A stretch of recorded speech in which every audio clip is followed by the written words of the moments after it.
les Nations Unies a rendu public un rapport. Dans ce rapport, les Nations Unies pointent du doigt l'Ouganda d'être complice avec les M23. Comment vous analysez ça? Bon, la déclaration des experts des Nations Unies, c'est une déclaration qui a été rendue publique. C'est dans les attributions du système des Nations Unies, donc c'est normal. Et c'est un rapport qui peut nous inspirer, nous, en tant que Congolais, de voir ce que l'Ouganda vis-à-vis de nos enjeux politiques. C'est normal pour un État comme l'Ouganda de jouer à la double biface, donc à la double casquette. D'un côté, l'Ouganda, nous avons ses militaires pour traquer les ADF. De l'autre, le même pays avoir ses troupes pour aider le M23, une rébellion entre guillemets congolaise, mais soutenue par le pays de l'Est, notamment le Rwanda et l'Ouganda.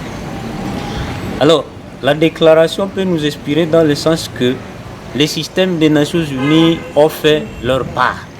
Il revient au gouvernement congolais de faire les rapports de force entre ces pays pour qu'ils soient en mesure de se sauver de cette colonisation africaine ou je ne sais pas par les autres États de l'Afrique.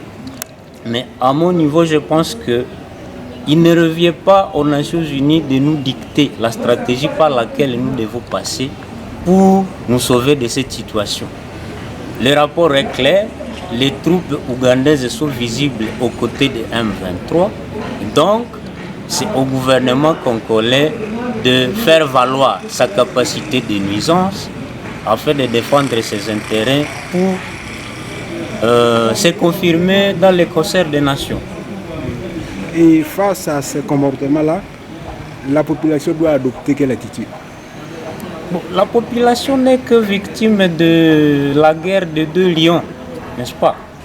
La population est victime, donc il revient au gouvernement congolais de protéger sa population contre ses agresseurs.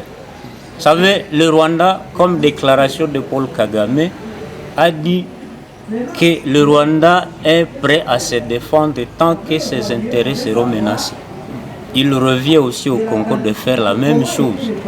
Donc si le Rwanda se défend contre ces éventuelles menaces de la RDC, il revient à la RDC de se protéger contre les menaces étrangères. Ce qui est normal, c'est le rapport de force qui constitue le cordon ombilical de relations internationales.